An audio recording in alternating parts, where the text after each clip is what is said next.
Welcome back to An Affliction of the Heart, Volume 2. Let's just get study into it. Aurora. Kuno yawned softly as she awoke, blinking several times and listening faintly into Warden's wings, giving a soft purr at the sensation of the soft feathers against her cheeks. As she wrapped her hooves around the Pegasus, he stared fitfully, yawning and stretching slowly. A soft purr left the changeling as she leaned in to nibble sleepily at the edges of his wings, careful with his crippled one. Morning, she chirped, rubbing her hooves against his back slowly. Wooden gave it an incoherent sound and leaned back against the nibble and rubs of her hoof with a happy groan. Morning. So what you got planned for today? Kuno inquired, pushing her nose between his wings to nuzzle gently at his spine. Warden hummed thoughtfully, stretching before sighing with a weary smile. I should really plant these ceilings and set up tracks. Tracks? Kuno asked, confused, wrapping her hooves around him. Warden nodded, rolling over carefully to face Kuno and kissing her nose. Tracks. Basically, I get a brush, some herbs, and I paint a track up the side of the ravine. The railroad should grow along the lines, really. Kuno pondered on that before nodding. You'll need someone to fly up there, won't you? Warden blinked once before he gave a slow nod, looking suddenly sad. Yeah, I guess I will. Don't worry, Kuno said with a smile, kissing his nose. I'm here for you, Warden. Just tell me what you need. Warden hummed thoughtfully at that, and then gave a slight smile. Now, if that were the case, we wouldn't ever leave the bed.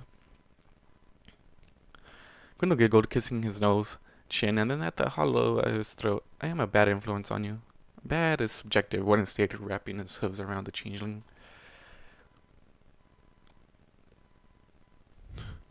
Warden hummed thoughtfully to himself as he cooked sausages in the frying pan. They were a special blend of vegetables and what's stock wrapped in an edible skin of rolled and flattened caramel sugar. It was a high-energy breakfast that would last him the entire day, and he was planning on it being a big day. Okay, it's the morning, I'm yawning, sorry guys. It was a high-energy breakfast that would last him the entire day, and he was planning on it being a big day. I wish I could have the same breakfast as Warden. There was already a plate beside him with several sausages on it, with a red sauce smattered along their length. A sleepy Kuno emerged from the room, yawning and rubbing at one of her frills with a hoof. One eye closed, one sleepily opened as she scratched at an itch. Smells nice, Kuno stated, creeping closer and pushing herself up so that her front hooves were on the counter, peering at the sausages. They do, Warden said with a smile. He tilted his head towards the plate. Those are mine. Yours are cooking. Kuno hummed faintly and then gave a mysterious grin. This one is mine, she declared, snatching up a sausage in her hoof. That's mine, Warden huffed. Mine now, Kuno cooed, pulling it up towards her mouth. I wouldn't, Warden stated, raising a single brow at her. It's mine. Kuno finished for him, nodding across him with a grin, holding it up and giving out a naughty grin as she delicately swirled her tongue along the other side of it. Warden stared at the changeling for a long moment.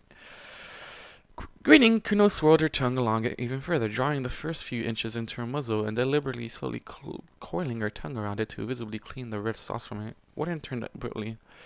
I'll get the milk, he stated Kuno blinked at him, pulling off the sausage with a pop and huffing faintly. What? I'm trying to be naughty, teasy changeling, the least you could. Kuno trod off, her muzzle suddenly parting wide as she exhaled hard, her eyes widening. She paused for several long moments before beginning to flare her forehooves, bouncing in place and looking about wildly. Warden, if you gotta have, a high-energy breakfast, you just claimed it was yours. I don't think that would have helped any matter on how Kuno would have this. Seriously though, don't just don't just say it's yours, cause Kuno would think it's just a normal breakfast. Cause it was a normal breakfast. Apparently, it looks like it was drugged up a bit, but not really drugged to say the least. Warden calmly offered his fiancée a glass of milk with an "I told you so" expression. Yeah, you should have freaking said something about it. Instead of saying it's mine, Warden, come on. Kuno snatched up the glass of milk, shoving it against her lips, and then swallowing hard over and over again, whimpering in the back of her throat. Once it was drained, she splayed her hooves and then panted hard, tongue hanging out, bouncing in place in dismay. Hot? Warden asked with a soft laugh. You monster! Kuno hissed, trying to scrape her tongue off with a hoof.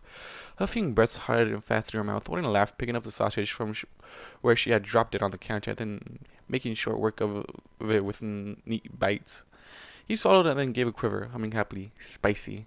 How can you eat that? Kuno demanded to know, dragging herself over to the fridge to get another glass of milk. It's basically toxic waste. You think a pony that grows vines for a living wouldn't have wild jalapeno? Wouldn't ask with a wry smile. Found a jar of jalapeno pepper powder. I've forgotten about it. It's aged well. Kuno huffed, rubbing her hoofs over her tongue still, before drowning her tongue in several mouthfuls of milk. Wooden gave a helpless smile. Told you not to eat my food. I didn't know you dipped it in the sun, Kuno whined. Wooden grinned at that. Just don't rub your eyes or any other sensitive areas before you wash your hooves, preferably a few times. Kuno pursed her lips and gave a sly grin. Oh, if you don't become my personal slave while I'm pregnant, I'm replacing our bedside waistline with that stuff. A slowly raising eyebrow was the response. I think I'd noticed. Not if I zapped you a little, Kuno said, her tone sweet as sunny. Wooden shook his head slowly, leaning to kiss her nose. You wouldn't risk damaging your most prized possession like that. Kuno whined faintly. It's not fair. I can't even scare you anymore because you know I won't go through with it. That's adorable, though.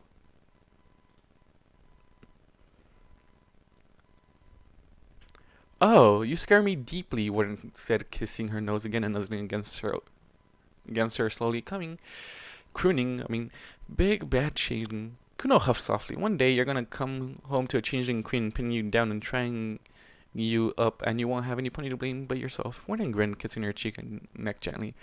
Oh, I dare you, Kuno. Tie me up and try to tease me. I bet I'd last longer than you would. Another faint whine left the changeling. Don't tempt me. I already am, Warden said with a sly grin, before turning away and returning to flipping the sausages. Now, if you're done making scary, hollow threats, we have some breakfast to eat, so we can go plant some Aurora.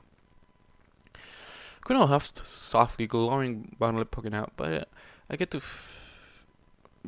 fillet one of the sausages, and you have to at least pretend to be interested. Warden laughed, leaning sideways and kissing her cheek. You're a goof. A sexy, seductive, alluring goof. Kuno corrected with a snort. Sexy, seductive, alluring goof. Alluring goof. Warden agreed, smiling. God damn, these two are like cute and funny, and I love these. This is a great story, to be honest. But hardships are probably gonna come in and out. I don't want to. That's the thing I don't really like about most stories. Kuno transformed into a Pegasus for the trip to the ravine, holding down the wooden case with the two Aurora sealing safely inside between her wing, arguing that Warden might drop it. Warden was limping along behind her, carrying a myriad of utensils. He had then stuffed into two buckets, carrying one between his wings and the other around his neck. He made an awkward sight, carrying the bucket stuffed with trowels, a small fold-out ladder, strengthened by magic bottles, jars, spray bottles, and a jug of what appeared to be water. The two made their way down the path through the mountain and to the covered ravine beyond. The water still trickled down the rock face, and the moss was growing more prolific than ever. The Aurora vines were gone, removed by a specialist team, examined and catalogued, and then destroyed during the Ponyville organized crime inquest that Warden had been a witness in. Unofficially, at least a dozen members of the courts knew that Kuno had committed murder and taken the life of Daggertail. Officially, Daggertail's death was one of the most severe cases of suicide they'd ever come across. Warden immediately removed a cementing towel. Okay, what? Wait, what? Okay, the Aurora vines were gone, removed by a specialist team, examined, cataloged, and destroyed during the Ponyville organized crime inquest that Warden had been a witness in. Oh, okay, so... Unofficially, at least a dozen members of the courts knew that Kuno had committed murder and taken the life of Daggertail. Officially, Daggertail's death was one of the most severe cases of suicide they'd ever come across. So they all knew. They all fucking knew. Like, I thought they suspected it, but they all fucking knew. Are you kidding? Warden immediately removed a cementing trowel from his buckets and then placed down the buckets themselves, moving towards the rock. Just wait there, I'll get this done and then we can plant the seeds. Kuno sat down to watch, placing the box down gently while Warden began to literally carve a path up the length of the rocks with a trowel, scraping off the moss in a very specific pattern. He hummed as he worked, tenaciously climbing up the vines on the rocks, using his bad hoof to clear the path. He hissed faintly as he worked in between the humming-looking strain, but he ignored the pain and continued. Once he had a branching path meticulously carved through the moss, he came back to the buckets carefully. He picked up the jar of clear liquid and then dropper, and hitting deeply and holding his breath as he filled the dropper with the liquid. What's that? Kuno asked as Warden screwed the lid back on tightly. Concentrated acid, Warden said calmly, tilting the dropper to peer at the liquid within. Kuno stared. Gotta scorch the rock or the moss will grow and stop the Aurora from taking the correct path. Kuno nodded, completely not understanding what he was saying. Warden just smiled. You'll see. Humming faintly, Warden pulled himself back up the rock face and then began to drip the acid carefully across the trails he had made, burning the remaining moss entirely. A quick brush of his hoof over each acid-scorched area left it clean and bare. Warden was meticulous in his preparation, going over each area twice.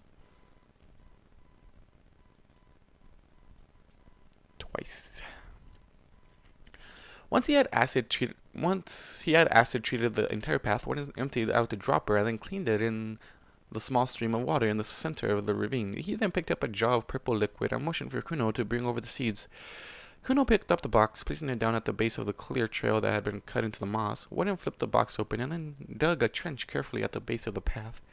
He dug a little, stopped, dug some more, stopped, dug again, and then filled it in a little bit with a hooful of dirt. With a hum, he dripped a few droplets of purple liquid into the hole before gingerly placing the seedling in the hole he had made. He then dropped some of the purple liquid onto the seedling itself, and it immediately began to grow. Hold the stem gently against the rock. Don't let it curl around your hoof, Warden cautioned as he clambered back up the rock. Kuno gave a bewildered blink, pushing the stem gently against the rock. Warden began to carefully drop the purple liquid down the path of clear rock he had created. What's the purple stuff? Kuno asked, peering up at him. Warden smiled, half grimacing as he strained his hoof. It's a special extract that encourages growth in plants. A mix of hemlock, a special variety of chili pepper, and an obnoxious weed. Kuno peered up at him for a moment and then giggled. You ground up a tax collector just for that stuff? Warden laughed, shaking his head. He pushed himself up the rock further and then stumbled slightly, reaching with his bad hoof for a hoof hold. The obvious happened, and his hoof refused to take the weight, causing the Pegasus to come tumbling off the rock with a loud thud, landing in a splayed heap of wings and limbs. Kuno frowned, releasing the plant and bounding over to him. Don't leave the Aurora! Warden hissed, his ears pinning back as he gingerly untangled himself. Frowning deeply, Kuno meekly turned around and made her way back to the plant, carefully holding it against the rock. Warden limped over closer to her and then turned his head away to hide the faint shimmer of tears in his eyes as he grit his teeth and climbed the rock again. Are you okay? Kuno asked, worried. I'm fine, Warden murmured around his mouthful of dropper. Returning to where he was before and beginning to drip the purple liquid across the path in the moss. After another 10 minutes, the final droplet was pleased. You just fell off. You just fell off somewhere. Also, is your injuries ever gonna heal? That's my question now. Are Warden's injuries ever gonna heal? Because this is gonna be sad if he's just like an injured mess.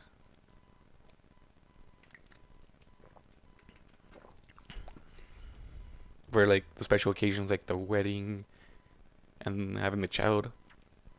And it's just gonna be a mess if he's like injured. Do you want to do the honors? Warden asked, holding out the dropper. Kuno blinked once, ears pinning back. She gingerly took the dropper and went off. What do I do? The route is all prepped. Just put a droplet on the top of the plant and hold it against the rock face, Warden explained with a strange smile, sitting down heavily. Kuno looked back and forth, biting her bottom lip. You sure? I'm sure, Warden said breathlessly, settling himself down on his stomach, stretching out his wings slowly. Giving one last uncertain look at him, Kuno held the dropper over the plant, pushed it firmly up against the rock face, and then squeezed an end of the dropper so a single droplet of purple liquid dropped down on top of the plant. The Aurora plant immediately sprung to life. It grew almost an inch with that first droplet. Kuno gave a worried look and held it firmly against the rock. The instant the plant found the purple trail, it began to suck the liquid into itself. The central vine immediately shooting up the rock face. Kuno watched with wide eyes as the plant grew and split into the channel that Warden had created and painted. In less than a minute, the plant was at full size, clinging to the rock face in the channel it had been presented with. Warden gave a weary smile. All done. Kuno blinked once, staring up at the plant. It was so fast. Warden gave a proud smile. Before I discovered how to plan a path, Aurora had to be going in the first stages with constant supervision. Somebody had to be there to hold it the entire time. Braces were too confining and not intuitive enough. Kuno shook her head in amazement. You really know your stuff. Warden motioned towards his cutie mark pointedly. Rolling her eyes, Kuno moved to sit beside him, staring up at the vine. So, where are we planting the other seedling? We're not, Warden stated. Kuno blinked. What? Alright, you only grew like one vine ever since. he was with Dagger Tail only grew one vine, cause yeah. I don't have any. Kuno blinked once. What? I don't have anywhere else for the second seedling, and it'll be too much work. We only have 3 seeds in the first place. In case the other 2 fail, Aurora fails a lot, wouldn't point out with a weary smile. The third seedling can be given to somebody else. I guess let them try to grow this stuff. Kuno nodded silently, and then leaned sideways, gently rubbing her hoof against his shoulder. Are you okay? When he shook his head. Not really. Pursing her lips, Kuno leaned in to kiss his cheek. Want me to head back and get the wonderweed? When he shook his head again. I'll be fine. Just need a little while. You go on back. I'll be back home before it gets dark. And leave you alone out here? Kuno asked aghast. Warden slowly raised a brow. Yes, because Aurora is going to eat me alive if you leave me alone. Kuno frowned deeply. You know what I mean. I'm a big pony now, Warden said with a soft smile. I just need to rest is all. Go home and bake a cake. Cake? Kuno asked, bouncing in place before she calmed a bit and bit her bottom lip. Stop distracting me. Cake, Warden repeated, pointing a hoof. It's at home. Kuno whined faintly and then kissed him with a furious intent. You are a mean Pegasus, and I will punish you. She turned away from him and then bounded away a few steps, spreading her wings and taking to the skies with eager beats. After I bake cake. The end. What? Kuno loves her cake, apparently. Anyways, guys, thank you all for listening, watching, doing like you guys do, and I'll see you guys in the next video. Goodbye. 100,000 stories have filled my head as I look for the answer in what